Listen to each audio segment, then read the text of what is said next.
नमस्कार मराठी मंडळी. एनसीपीचे 2 खासदार लोकसभेतून निलंबित. सुप्रिया सुळे, अमोल कोल्हे यांच्यासह 141 खासदारांवर निलंबनाची कारवाई. याबाबत सविस्तर जाणून घेण्यासाठी व्हिडिओ पूर्ण पहा आणि जर आपल्या चॅनलला अजून सबस्क्राईब केले नसेल तर लगेच सबस्क्राईब करून घ्या.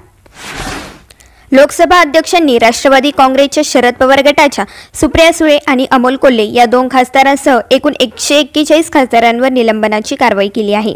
यावर शरद पवार यांनी आपली प्रतिक्रिया दिली आहे. शरद पवार म्हणाले, संसदेत जे काही घडलं ते योग्य नव्हतं. सत्ताधारी पक्षाच्या सदस्याच्या पासवर 2 तरुण लोकसभेत आले. तरुणांनी प्रेक्षक गॅलरीतून खाली उड्या मारल्या, गॅस फोडला. संसद परिसरातही असाच प्रकार घडला. ही अतिशय गंभीर बाब आहे. ज्या ठिकाणी हा प्रकार घडला तिथं 500 पेक्षा जास्त खासदार बसतात. त्यामुळे या खासदारांच्या सुरक्षेचा प्रश्न निर्माण झाला. संसदेत येणारे हे लोक कोण होते, त्यांचा हेतू काय होता याची माहिती द्या, अशी मागणी विरोधी पक्षातील खासदारांनी केली. त्यांना माहिती न देता उलट त्यांच्यावरच कारवाई केली गेली.